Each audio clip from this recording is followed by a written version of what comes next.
right, welcome everybody to another episode of the Business of Rowing MadCast. I'm John Wojciechowicz for Matter Consulting, and I'm super excited today for our guests, Matt Knifton, excuse me. And Matt is the head guy with the president of the Texas Rowing Center. And today we want to get in the weeds because it is kind of a unique business within the rowing community. Talk a little bit about how things got started and sort of peek behind the curtain and how to run a for-profit rowing club. So Matt, welcome. Super excited to have you here. As I said before we started, I've been wanting to have this conversation for a really, really long time. So before we get into TRC, why don't you just talk a little bit about your background in rowing, how you got started, and how you got to the point where you're in Austin, Texas, running TRC. Sure. So I started rowing. I knew nothing. I grew up in Austin, Texas, and like most young men in Texas, I played football in high school. Sure. Didn't know anything about rowing. I'd seen it in the Olympics, and that was probably my only exposure. I maybe seen a Rob Lowe movie or two with rowing in it. And so limited exposure, but I did know what it was like. After I was finished high school, I wasn't good enough in football or track and field, which is my other sport, to continue at the University of Texas. So I was kind of looking for a new sport. As fate would have it, the University of Texas crew was recruiting out on our West Mall, and they were looking for tall people. I happened to have a tall roommate. He was walking past, and they tried to recruit him. He wasn't interested, but he told me about the opportunity for the tryout. And I went, tried out, and Mike Canati, who had been a coxswain at Notre Dame crew, he was my first coach. I think there were 12 guys who made the team that first semester, and then 2 showed up for the second semester.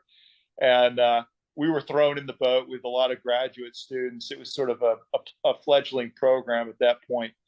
Grad students.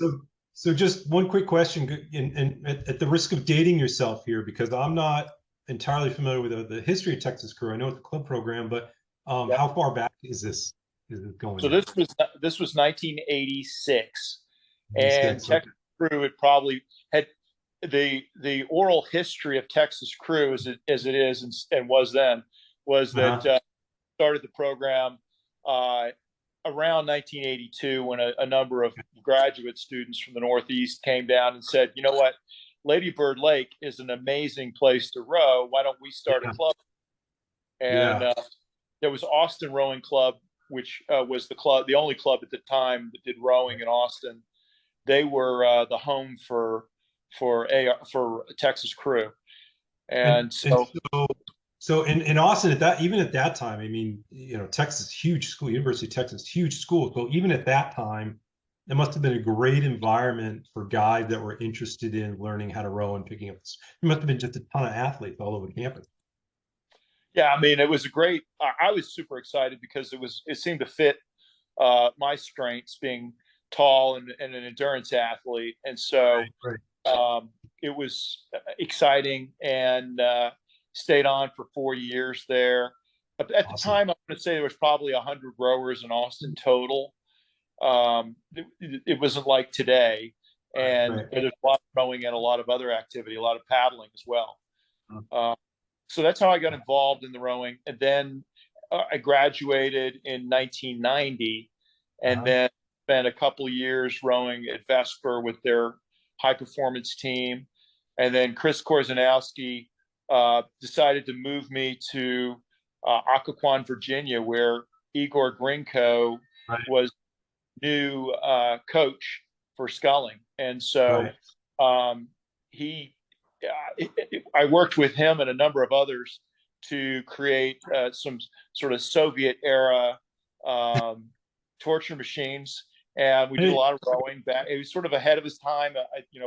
Long, slow, steady state was his primary thing, and At that time, there wasn't that many people who were doing that, but he was kind of, like I said, ahead of his time.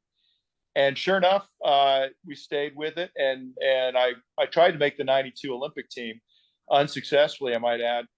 And I rode one more year after that, and then in '93 I went to law school. Was gone Okay. out of Austin for 4 years, and then returned to Austin. Uh-huh. You kind of jump forward to the next question: how I got in the rowing center. I had worked at a place that was called Texas Rowing when I was at UT, and Uh-huh. then once I graduated, I went to law school, came back to Austin, ended up buying out my partner, my former boss, who became my Uh-huh. partner, bought her out, and that's how we started Texas Rowing Center in 1999. Maybe that's a great place to start into. Let's talk about the TRC a little bit. At the facility, it's actually not on the land. It's on a large floating dock, right? For That's lack of a right. better word, right? Was it always like that? Was it on shore? Like, what Uh, was it look? What did it look like when you bought it? it was a little shanty, and Uh-huh. there were about a half dozen arrow boats, Okay. moss arrows, Okay. and there was one fore, and Uh-huh. there was a dock that of about 30 feet in length, and the most interesting quality of that characteristic of that dock was that it was sinking all the time. So it wasn't even a very good dock. They had made it out of what they call unencapsulated foam. So the foam had dissipated and the dock was Okay. slowly sinking into the water. Uh-huh. There was a Uh-huh. lot of problems with the club when I bought it and when I first came on board.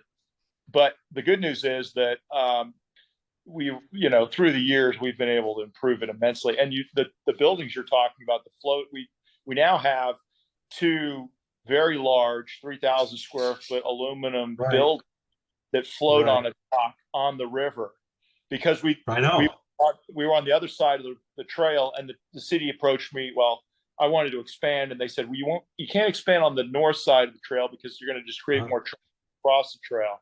We're going to Right. let you build on the water. So that was our big challenge, but we figured it out. So let's back up for a second, Mhm. and if you don't mind, so that initial you purchased the whole thing outright. You mind saying like how much did you buy it for? Is that something you can talk about, or Yeah, I mean, so the interesting thing was my I had I when I first came back to Austin, I Mhm. heard I'd heard that my former boss was getting ready to lose her concession. Texas Okay. Rowing Center, as it was called Texas Rowing, she was French and changed it to l'Aviron, which nobody could spell or find anywhere in the phone book, and so it was a terrible Right. name. Even the Right. website wouldn't work. But Not she was not very French. marketable in the community. No, no, no. She was very French, and I don't know how many French viewers you have, but she was very French and very interesting. But I called her out of the blue to just see if she was having trouble. I'd heard she was having some legal problems. I was a Right. new lawyer. I called her. She called me back. She said, "It's not likely I'm going to get a renewal on this, but if you will come on board with me and we get the renewal, you can be my Mhm. partner." We ended up That's getting the renewal. We found that the mhm. city was following its own procedures. So, with a lot of Okay. huffing and puffing, we threatened to Right. sue the city, and lo and behold, Okay. they let us keep it. Um, then, fast forward about a year later, year and a half later, she decided she wanted to go sell black pearls in Tahiti and Of course. give up rowing, of course. And it was a perfect opportunity for me to kind of take control. So I bought the Wow. club for her for $130,000, and Uh-huh. the the guy I had a partner who was going to do the kayaking and paddling, and he bought his portion for 30,000. After about a month, I realized that the paddling was a very important part of the business, and so Yeah. he decided he didn't want to do it anymore after a month. So I bought him out for I think I paid him 40,000 for his $30,000 investment, which he thought was a great deal. As it turned out, it turned to be a really good deal for me. So, and again, it's because I'm sort of thinking about someone who's watching this and maybe thinking like, how do I start my own rowing business, right? Right. Did you, was that a small business loan that allowed you to cover that purchase cost? Was it, just a group of investors that helped you pay for it? Did you have the money existing? Like, how did you finance that? I the um, the answer is that I got a small business loan through Bank of America Uh-huh. uh, for that 130,000, and then I was able to scrounge together the additional 40,000. But it was a small business loan that I got Okay. originally, Did, and and was it something where you had to go in? Because usually if you're getting a small business loan, you got to have a business plan and everything. And they're like, and you walk into the bank, you're like, I'm going to start a rowing club, and they're like, what? Or it's like, hey, this is a pre-existing business. We have the concession. We have the right to be there. Like, yeah, yeah, and I guess that's kind of the pitch that we made. I fully guaranteed it with my own. Yeah, I think I guaranteed it with the mortgage on my home, the equity that I had sure, in my. sure, sure. So I was all in, and of course, this was before the financial crisis of 2007, Right, 2008, and so right. getting a loan was a lot easier, perhaps Yeah, back then. yeah, And yeah. interestingly, the way that I was able to finance a lot of the acquisitions, the equipment that we bought, all the other things, was through credit cards. And I used this, if you may recall, the 0% credit card was a real thing back then. You could apply, get a Yep, 0%. Constantly got offers, and so right. we had about 10 cards going, and we would just flip them every time the 6 month introductory period would expire. We'd flip that money over to another card, and so we kept a very low interest. That was a Did very that low interest line of credit that we had. and that didn't affect your credit score at all? Yes, I don't Turning know. over cards? I kept getting offers. I don't know if we got 5 to 10 offers a week. it was Oh, gosh. it worked Wow. out. I think because we Okay. paid off our balances very quickly. As long as you kept ahead of the game and you were able to and you kept very close track, it was a good way to get easy credit back then. Today, I would say it'd probably be a little bit trickier. However, of course, it's all Right. depend on your credit line. Yeah, Um, yeah. so So you're using you purchase the facility, which is at this point it's on shore and you have the dock, yep. and then you decide you've got some credit cards or what have you, and then now you're buying equipment, maybe a, a better dock. Like, what do you have a strategy in your head about Yeah. how you want to grow it at this point? Talk a little bit about from the point where you're buying it, like, okay, what are you going to do now?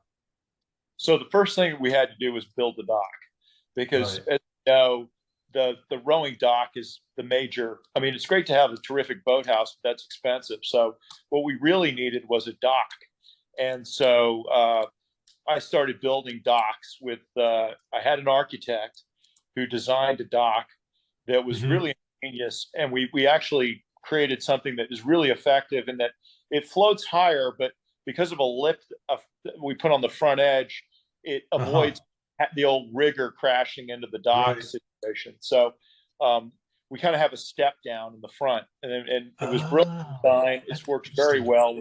We've reproduced it dozens of times to build the current dock that we have, which is like 600 feet long. So Right. Right. we were building them in about 24 to 20 foot to 24-foot sections, which is about the maximum length you can get a 2x6. Right. And knew how to build the docks. We figured that out quickly, and then we just started building more and more of them in modular form. They're Right. all yellow pine treated wood, and they're about they're built in modular pieces that all link together. Like I say, 20-foot wide, 24-foot long, that Uh-huh. sort of. Right. And eventually, we put enough together that we built a pretty substantial dock. Huh. So that's really interesting because usually I think a lot of people will, they'll put in pilings, right? And then they'll put a rigger level dock below they'll put a dock and then a ramp down and then a rig. But you actually made the floating dock with just a slight dip to accommodate the riggers and maybe the oars, right? That's really Yeah, interesting. What a good idea. yeah, and for us, Lady Bird Lake is an amazing place to row, Hmm. but it does have some. Central Texas is known for can have extreme weather. And Okay. about every 7 or 8 years, we'll be in the news nationally for our torrential flooding. And when Oh, that okay. happens, Lady Bird Lake, although, 95%, well, I'd say 7 out of 8 years, we don't have flooding. And then we'll have, depending on the major weather patterns, the El Ninos, the El Ninas, Right. get a really wet season. And when we do, we'll go from drought to being absolutely saturated and flooding within 6 weeks. Huh. And so when that happens, there's nowhere for the water to go. They just release it all through Lady Bird Lake. And we'll go from having, our lake can rise 6 to 8 feet in a matter of hours. Six to And eight. 6 to 8 feet. And so there have been times where the boathouses that we have two boathouses, to kind of just to piggyback. Once we Sure. finished the dock, we started building boathouses, and we built one really substantial boathouse that is in the floodplain, occasionally Right. floods, would flood. Our dock is built so that it's hinged. There are two. The original dock that we had, which was just wood, had some serious concrete piers. If you hinge them at the top and then on the dock side, then everything will float up and down. And so that's how we did it. And that's how we prevented our dock from basically floating away when we have these torrential floods. Right. Okay. Okay. All right. So you're building docks. You build a boathouse. I'm guessing if you're building structures now on shore, additional structures, that's additional investment. Did you? And rowing's a big part of that, but there's also the paddling part of it. Did you realize early on, like the paddling, because paddling is kind of an easier thing to sort of somebody can show up and rent a paddle, stand-up paddleboard, for example. Did you sort of make a decision like, okay, rowing's what I want, but I need paddleboarding? So there were three things that really helped our business. Okay. One is we're located in the middle of Austin, and the hike and bike trail rolls right past our business. Right. So Okay. the people we're trying to market to are walking and running through our business all the time, asking Right. questions. Okay. We put our literature out there, our pamphlets, our brochures. That really Right. helped. So I think if you're going to try and start a rowing club, having a busy area where you can reach out is important, because unlike a lot of places in the country, Austin, Texas is not a historic rowing hotbed. It's currently pretty hot, with the University of Texas having won a couple of national championships. I have to mention that my daughter is the stroke of the 1V, so I have to get that out there. But all right.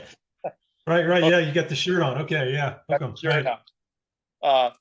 We have our high performance group now, and we've got a large rowing center, and Austin Rowing Club's also operating. So now Austin is a pretty hot spot for rowing. But when I started back 25 years ago, very few rowed. So we really had to create our own rowing culture and group and rowers. So we had to provide rowing. We gave lessons pretty much around the clock. When you walked past the rowing center, if you wanted to learn how to row right then and there, we had somebody ready to teach you. Really? As we got busier, we ended up making it more structured. But early on, anybody walked past, we give them a lesson, and that really helped. And the third thing we did was we had a robust paddling operation in addition to rowing. And that would be, I think, anybody who's thinking about starting a rowing club should also be looking at how to also incorporate a paddling operation. Because as you mentioned, John, paddling is a very easy way to get on the river. And if you, and very profitable. Very little coaching is required. You have a dock staff that can put people in and out of boats. They can tell them in 30 seconds what they need to know to navigate a boat on a flat river. You don't need launches. You don't need expensive equipment. And just the barriers are minimal compared to rowing. And the finance to run in my business, I love rowing. So I'm willing to invest in rowing. 90% of my costs are rowing related. Probably 10% of my revenues are rowing related. Yeah. So Yeah. I think anybody who wants to run a for-profit rowing club also needs to have the paddling as well. Yeah, and I've spoken to other people as well that at least speculated that the being having, just running a rowing club by itself that's for profit is very, very challenging unless you have a really, really intense like marketing and sales channel, right? Yeah. The paddling piece of it is the thing that gets people in the door, that sort of gets your name out within the community. To your point, it seems like the equipment costs are very low. I don't know the cost of the stand-up paddleboard, but I can't imagine it's even remotely close to a rowing shell. And you talk a little bit about that. Do you, for the paddling piece of it, are people like members of a paddling club, or is it literally they just walk up, they rent, they swipe a credit card, $20, they get an hour? Like, what does that look like? That's right. So in addition to having a large rowing program, we Right. have the world's largest stand-up paddleboard operation, I'm told by the producers of the boards. Okay. I think we're unlike anywhere else in the world. We've got over Really? 500 boards, and there are times when Wow. they're all out on the river and I've got a line. So we can't keep enough paddle boards at the rowing center to keep the customers happy, which is a great problem to have. Wow. I buy paddle boards in bulk from a company out in California, and I buy 125 at a time, which is a container. They come from China. All the paddle boards do, Uh-huh. and they get branded as SUP ATX, which is an Austin brand, but they're all any board will work. Right. I pay about $500 per board to get them to my location. I will rent them for maybe 1,000 times over a 4-year period, and then I sell them to people as secondhand for $350. Right. So Great. very so compared to rowing, you can't. I mean, you need that to help. If you really want to build a first-rate rowing program, which I think we have, you have Yeah. to invest a lot, as we know. And so, having that paddling going on, it's just you really introduce the water to a lot more people. Like you said, we don't have memberships. People just walk up, they pay me $25 for an hour on a paddleboard, and then they bring the Yeah. paddleboard back, and I put it in the stack and I read to the next person. So That's great. That's yeah. great. Yeah, and I think one of the things I want to point out is if you ever look at tourism brochures for Austin, right? And trust me, there are plenty around California. We're both aware of that, right? Yep. We got a lot of Whenever there's there. yeah, whenever there's pictures of Lady Bird Lake, right? It's full of these paddleboards, like hundreds of people out there on paddleboards doing this, right? And I have to ask because I'm often wondering about the challenges of a multi-use facility like that. The rowers and the paddleboarders, do they play well together? Are they at different times so it's not an issue? Is there a lot of crossover? There's like perfect synergy. Yeah. Okay. Paddleboarders, as we know, we rowers, we think of ourselves as actually out there to get a workout. So we don't want to be out in 110-degree heat trying to get a workout in. So we seek to row in the mornings before work or maybe after work, right? So for our rowers, typically they will come in the morning by 8:30. Most of them are gone. Although we're open all day, every day. Rowing Center's open from 6 a.m. until dark every day of the year except Christmas, and we're open for half a day on Thanksgiving in the morning. Otherwise, we're always open, and that's another thing that allows us to really maximize the paddling. So I'd say, by 8:30, 9 o'clock, there's no rowers. Then the paddlers start showing up. They want warmth. Stand-up paddleboarding, they call it exercise, but by rowing standards, we would giggle about that. Really, what paddleboarding is, it's a marketing exercise, and the marketing themselves to other paddleboarders. And okay, sure. To be fair, there is professional paddleboarding. There is no professional rowing. Yeah, yeah, exactly. They got something right, didn't they? Right. I guess Right. the paddleboarding, it's like everything. It's all about the marketing, Right. and they have clearly done a better job, maybe marketing themselves than we have as rowers. Again, it's really easy to get on a paddleboard and make a Yeah. paddleboard go, so it's appealing to a lot of people. For whatever reason, it's really caught on in Austin, Texas, and Mhm. sort of become the it thing to do. And Mhm. early on, when I was seeing the reason I got into paddleboarding, and you asked about the synergy, they start Right. showing about 9:30, 9 o'clock, and they go through the hottest time of the day. Except, and Right. then about dinner time, they go out, they go find a dinner, a place to get a Right. beer or whatever, or some fajitas, Yeah. and that's when the rowers show back up because they're finishing Right. work. They Okay. want to go out and do their Okay. row because it's not quite as hot. Right. It works perfectly, and I actually put off getting into paddleboarding because I was concerned for that same reason. I thought, you know what, if I bring paddleboards in here, the rowers are not going to like this. Yeah. I remember having a conversation with my managers on the dock one day, and they were like, "Don't bring the paddle boards in here. The rowers will get upset." Well, let me tell you, that's the tail wagging the dog. The, we I, Right. I I only started getting them when I had people showing up going, where are your paddle boards? And I was having to refer them to my competitor across the river. And so Uh-huh. I got 6 paddle boards the first week. Those paid for themselves. So I got another 6. I got 12, and I got 36. And then I Yeah. went into a partnership with the producer so I could get enough boards. So the paddle boarding but it works out perfectly. There's not a lot of overlap, Yeah. and I think my rowers, the moral of the story is the rowers have learned to appreciate the paddlers, because every time we get a new boat, or we go to dinner as a team, I'll always say, paddleboarders paid for this meal, or paddleboarders paid for this new Vespoli boat. Uh, that we use the paddlers to kind of help subsidize what we've got Right. going.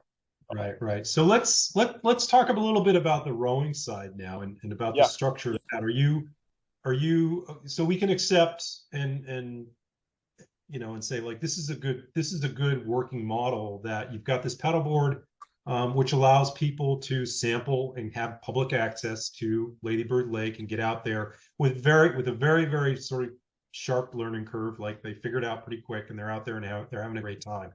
And then that allows other people who to pursue rowing, um, and get out there, which is maybe takes a little bit more time investment.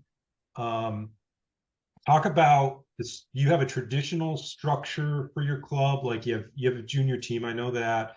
Masters. Are you doing boat storage as well? Private boat storage?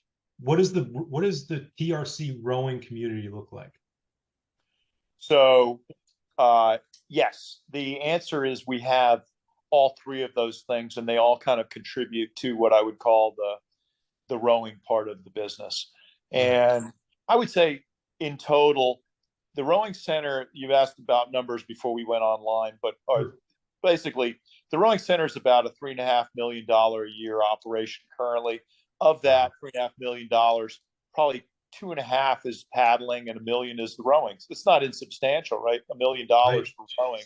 So Yeah. that is but that's a lot of programs. We have a big time masters program, a lot of masters, and most of those masters have learned to row at the rowing center. Right. Although Okay. we do have a lot of really good rowers who came from other programs, rowed in college, and Right. came to Right. Austin and were looking for a place Right. to row.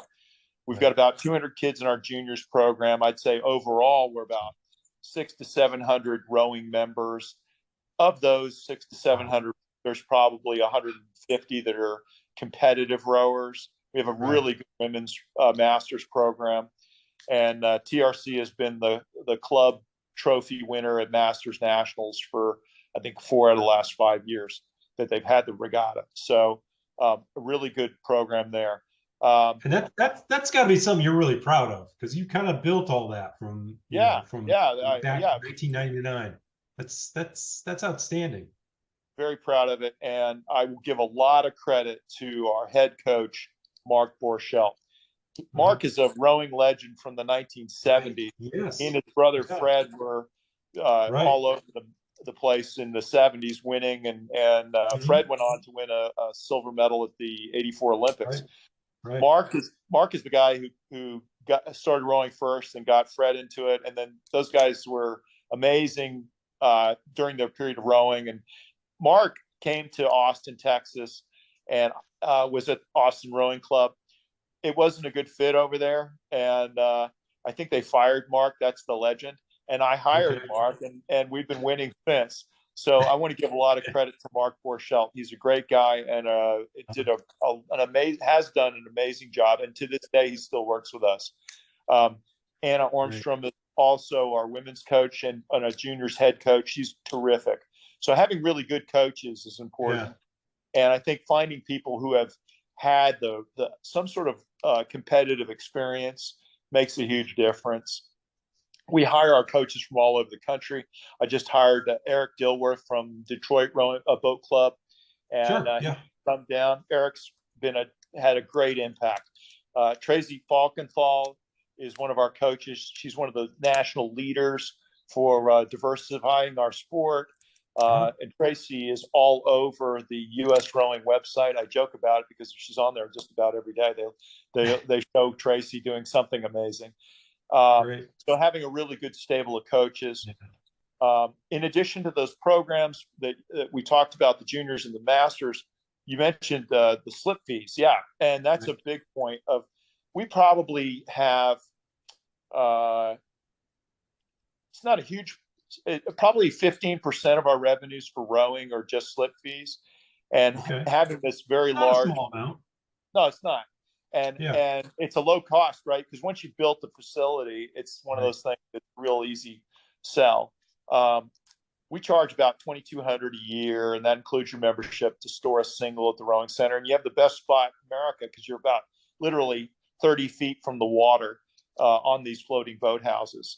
And so let me just stop you right there, because this is a really, really important point I want to make, that maybe we're getting ahead of ourselves and talking about the real differences between a nonprofit club versus a for-profit club. Now you have members with their own boats. They're storing their boats at your facility, and you're charging $2,200 a month, right? Yep. And the market sustains that. Right, people pay. They love rowing on Labor Lake. They love the access. They love the community. Not to be negative about it, but there are clubs out there that still charge $200 a year for just membership, right? Yeah, and they wonder why they can't keep the lights on. Yeah, right? And that's a good point. And we've kind of found where the sweet spot is.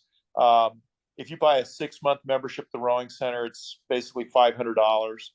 If you buy a year membership, it's basically $700. That I will say, with your $700 annual, membership, or if you buy the $2,200 slips fee, you get the same privileges. Right. You get use of any of the rowing center club equipment. Right. You get regular coaching because we have 9 coaching sessions a week for our members. You also get use of the paddling equipment, the kayaks, the canoes, and paddle boards. Most of the rowers don't take that much advantage of the paddling. We stick to rowing, but that's still nice to have. Yeah, it's exactly right. If you bring your family down and you want to go out on a paddleboard, then that's a good option. So there are some nice membership perks that go with it. Right. But and I think that it's tough.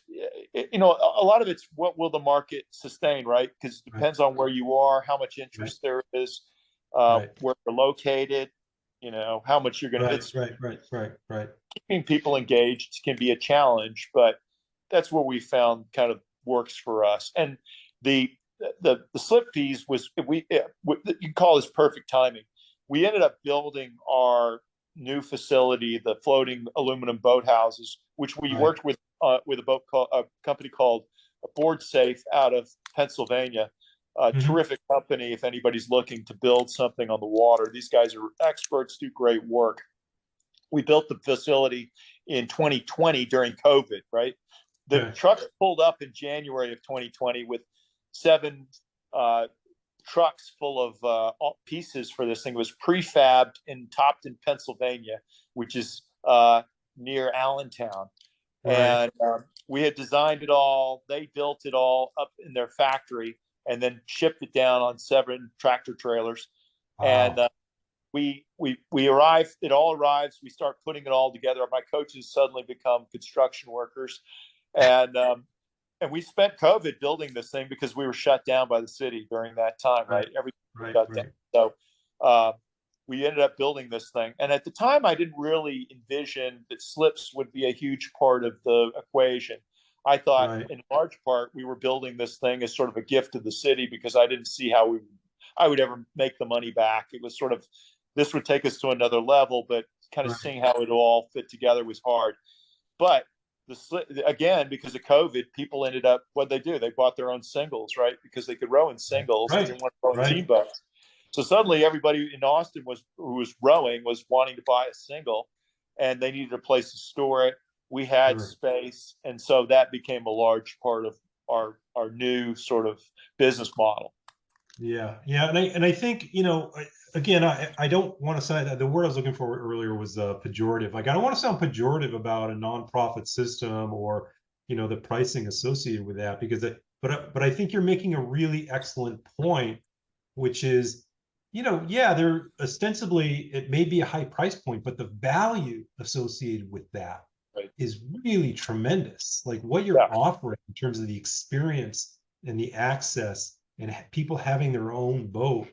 Obviously, they're buying their own boat and bringing it down, but they still have that access. It's a premium experience, and that's what you're charging for. And I think, when I talk to I work with a lot of nonprofit clubs, and I say, if you raise your dues, it's not like that's going in somebody's pocket. You invest that into the club to improve the experience so that the lights come on and that you're paying your coaches. Like you just talked, you have 9 coaches there, right? I mean, Right. that's an outstanding resource to have a professional there, someone who is paid to be there and show you how you can have a better experience and continue to grow, right? And expand the sport. I mean, ultimately what we're talking about is investing into the sport even more financially at the club level, right? So we talked about sort of the income, the revenue coming in. Let's talk a little bit more about the expenses. So you've obviously got equipment expenses. You just invested in this whole dock system, which I'm sure was probably very expensive. Talk a little bit about operational expenses, overhead, insurance. I'm sure there's got to be insurance. Is there leasing fees back to the city? Talk a little bit about what your Yeah. what your expenses are. So our major cost is our people and employees. And so we do have a large staff. I think we've probably got 10 coaches that work with the juniors program, which is about, like I mentioned, about 200 athletes. Right. And so we have, the traditional varsity, JV, novice, boys, girls. We also have a rec crew for kids that don't want to compete, but want to get out on the water and want to try the paddle. So awesome. That is awesome. That is great. Yeah. And we've got a stem to stern program that, I'm sure you're aware about. Great PEI program sponsored by U.S. Rowing. So we've got, all these programs. Our major cost is our people. To keep good coaches, you have to pay them. And in addition, we also have managers who manage the facility. I mentioned that we're open all day, every day. When you come to the rowing center, there's always somebody there. I know a lot of rowing clubs, the traditional model is you may go to the rowing club and there's nobody there, but you figure out how to become self-sufficient either with a friend or whatever. Right. So, that we've got people on staff. There's always somebody there, always at least a manager.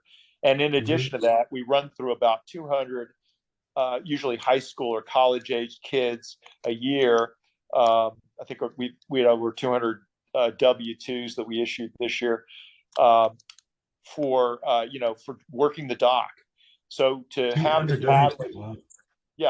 paddling operation that we have, you've got to have a lot of people working the dock. And so we may have, for example, on a busy weekend, a busy Saturday in the middle of the summer, we might have 3,000 visitors to the rowing center in a day. Wow. So, Wow. yeah. So you got to feel for the scope of the paddling. It's big.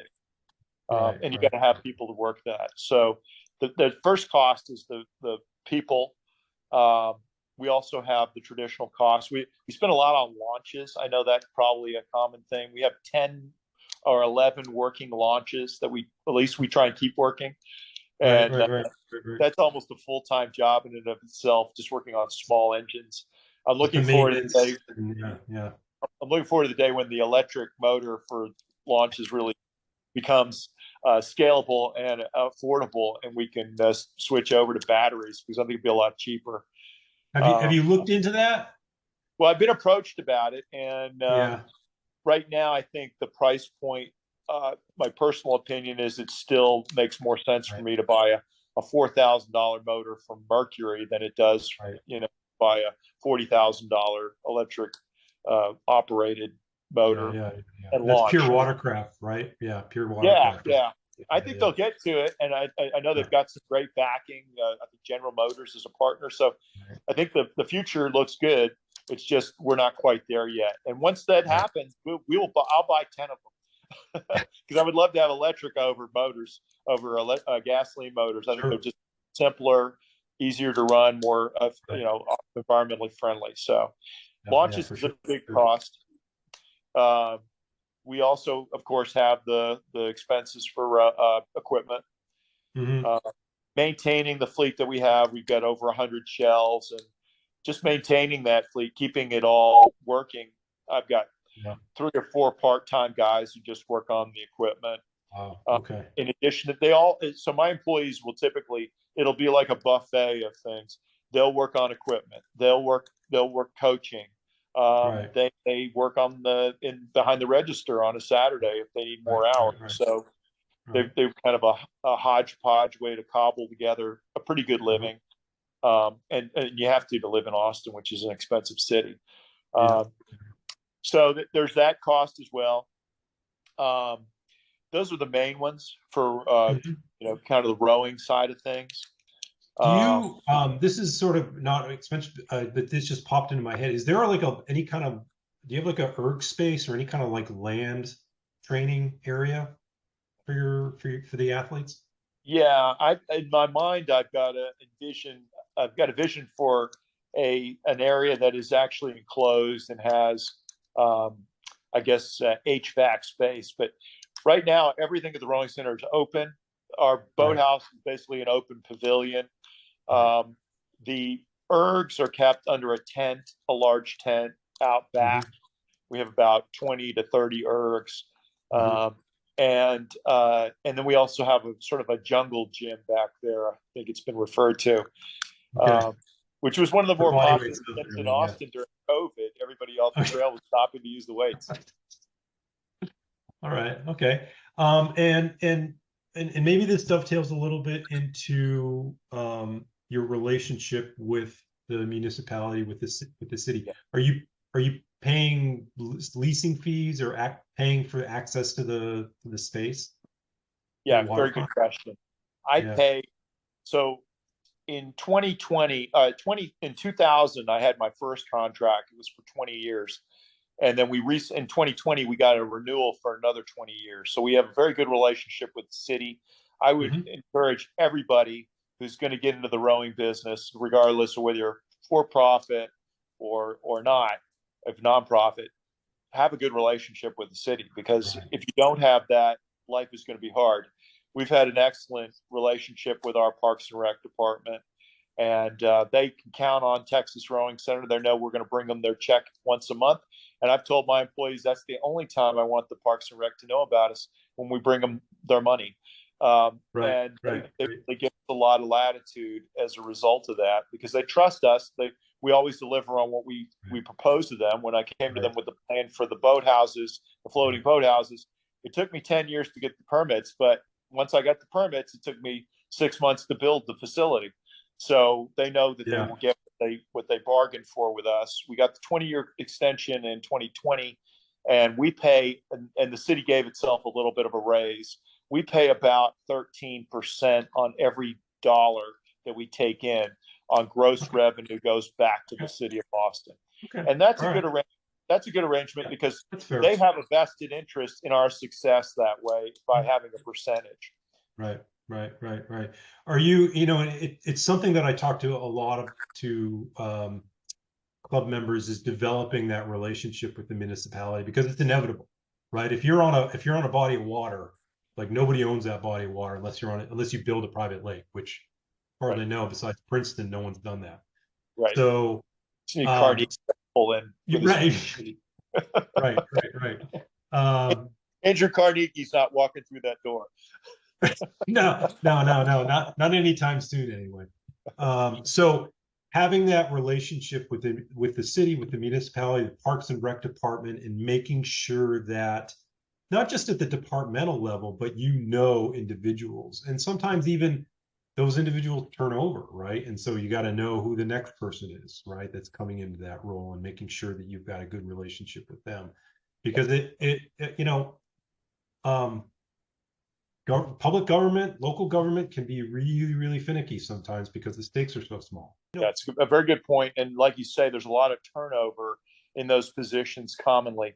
So It's important to maintain those relationships. Sometimes those people that you may be talking to at the low levels become the park directors at some point in the future. Right. When you've been around as long as I have doing it, a quarter century, a lot of the people, and some of them are it's career for them, but I've known, I've had, I think 7 parks directors during the period I've been there.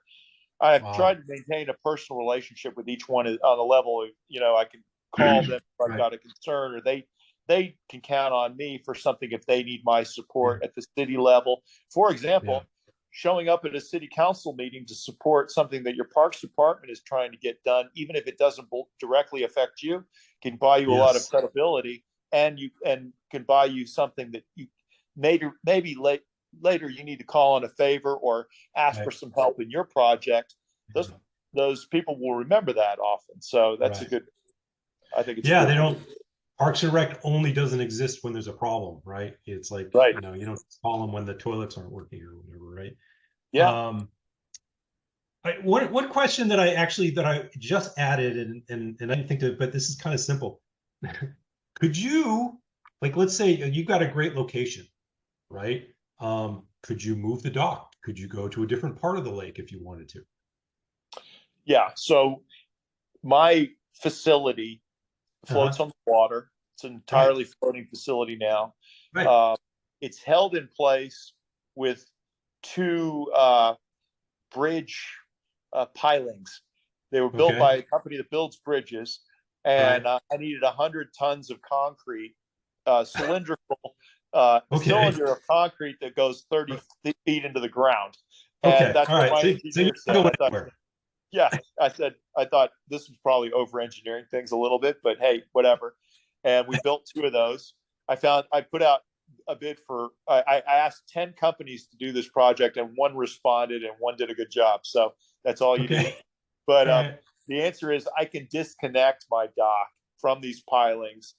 And again, they're hinged at the piling, and they're hinged at the connection to the dock, so that everything floats by a long arm. So everything floats up and down, in case your listeners or viewers are wondering.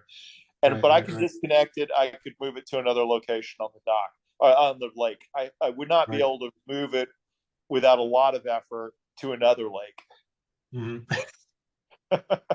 Right. So you're not. So TRC will continue to patronize Ladybird Lake for quite some time in the future.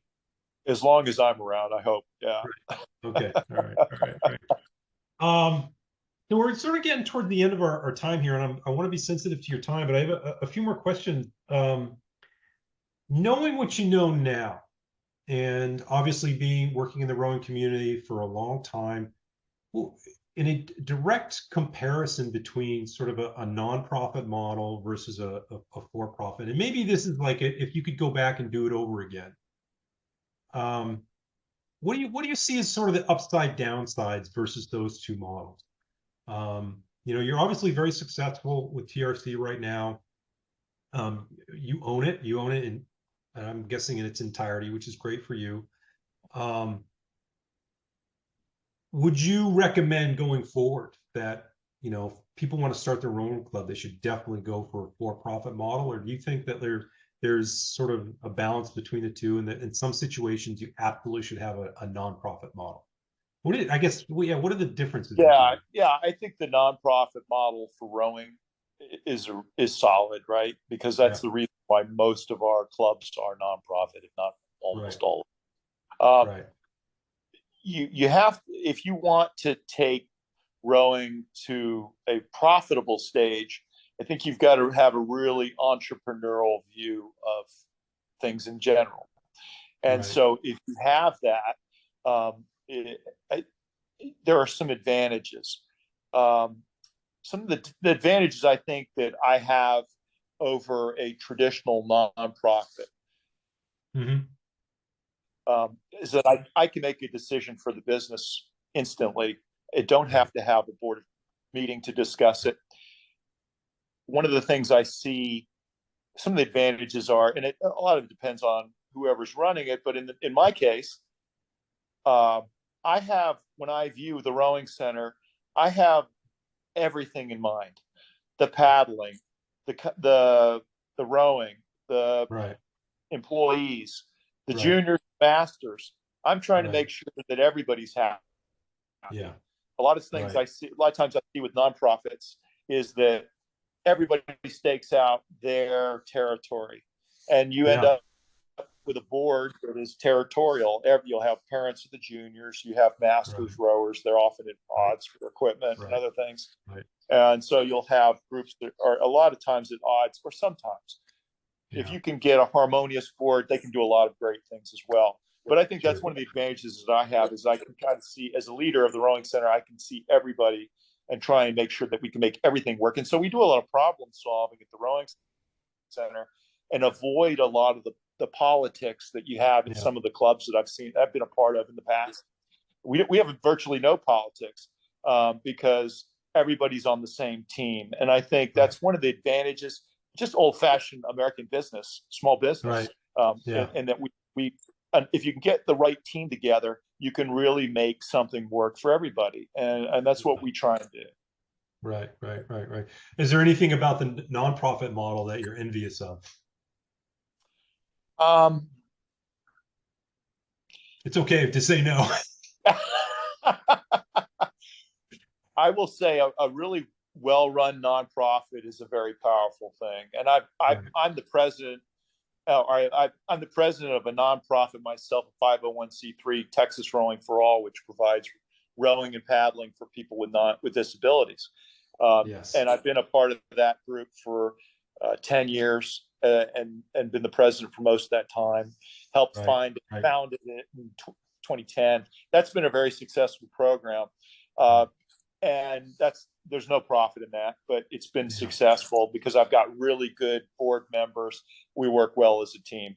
Um, I've recently launched, well, with a lot of help from Mm-hmm. many, including the National Rowing Foundation, um, Texas Rowing Center High Performance, which is a group of 8 athletes and a Mm-hmm. coach who all Mm-hmm. use Texas Rowing Center to operate. Sure. As Right. U.S. rowing has moved to the more club centric model, we Right. have a national team now that's going to be training in clubs 6 months out of the year, and then 6 months of the year they'll come together under Yossi and Mm-hmm. our national team coaches and be for That's selection awesome. for world That's awesome. championships and Olympics. Yeah.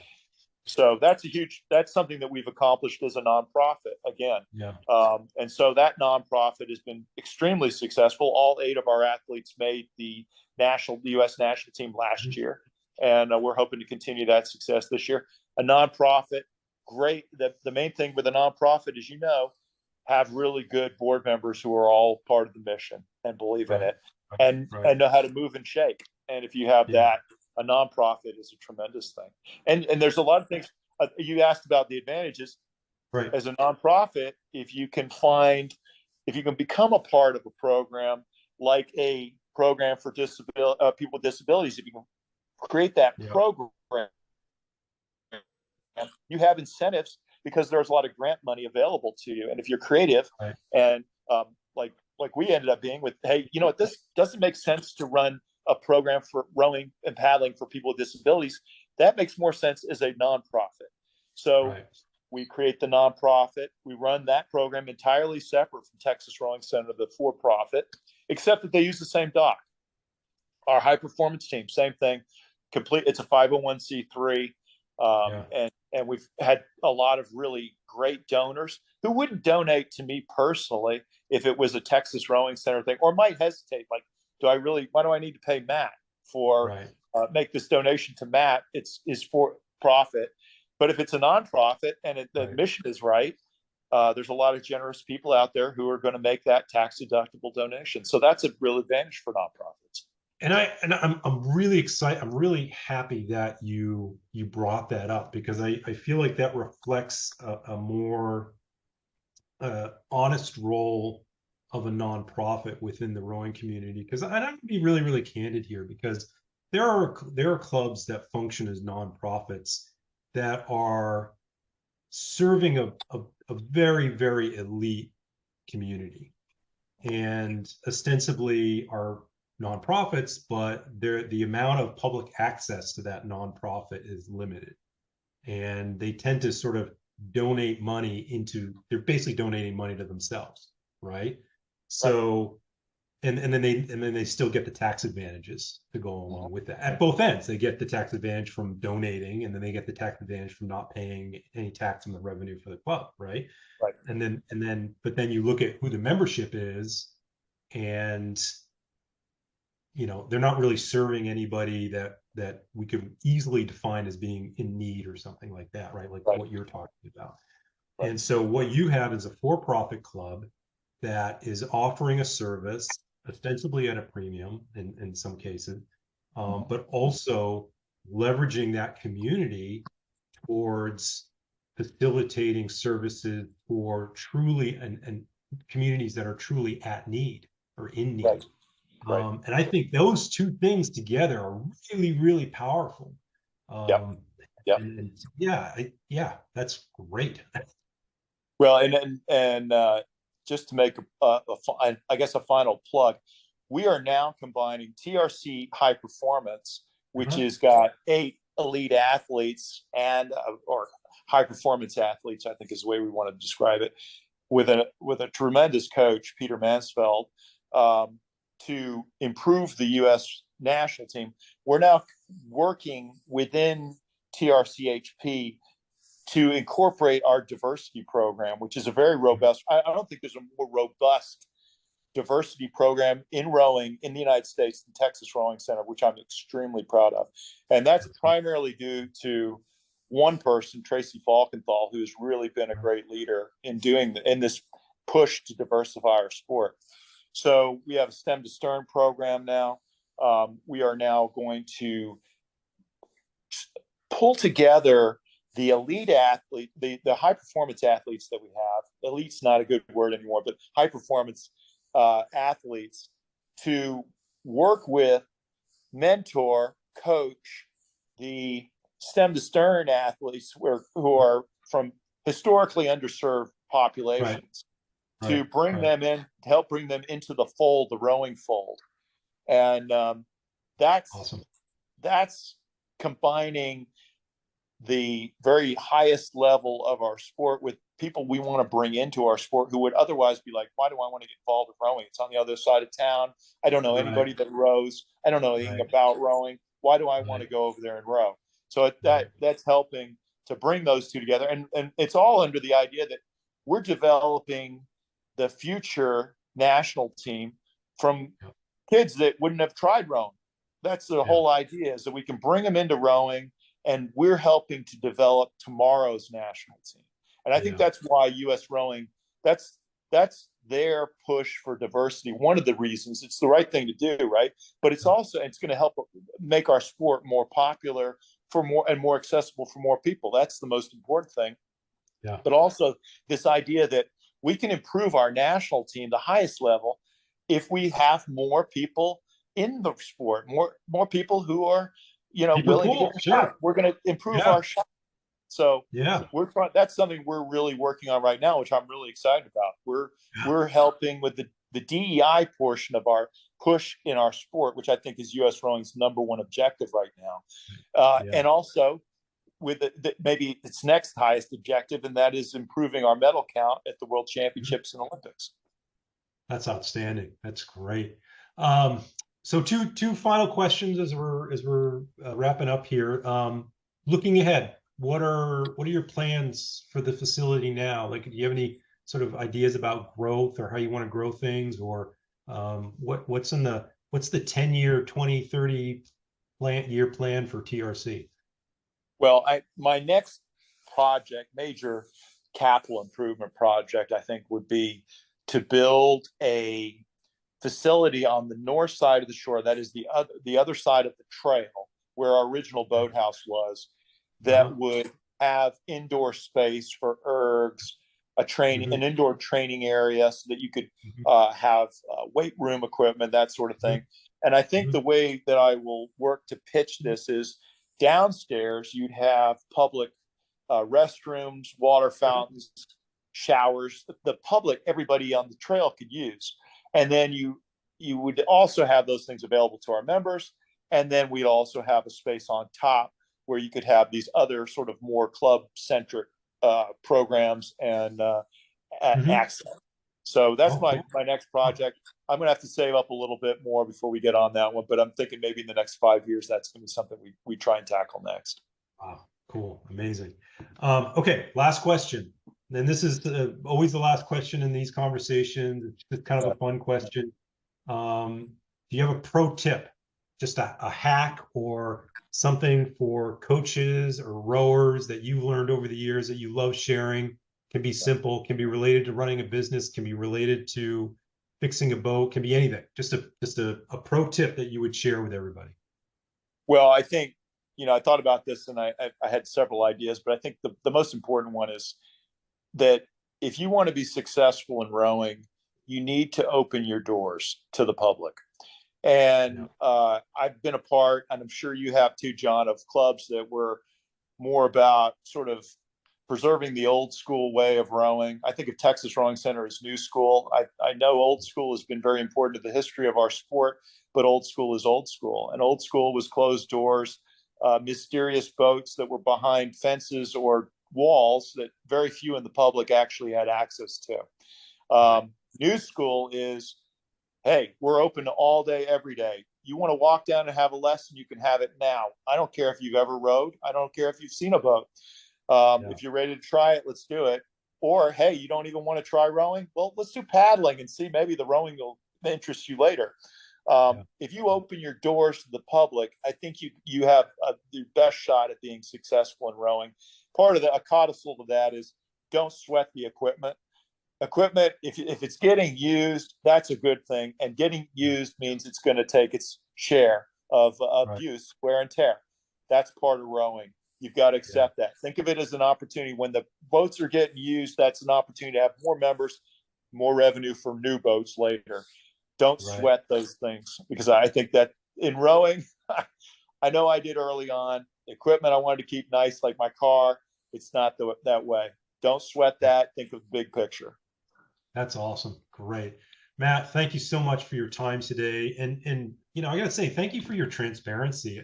Like the amount of detail you provided, and not just how you run your business, but the numbers and whatnot. I think that's a really good model for somebody that's, for that individual that's sitting at home right now saying, God, I wish I could start my own rowing club and kind of grow the sport and improve access in my area.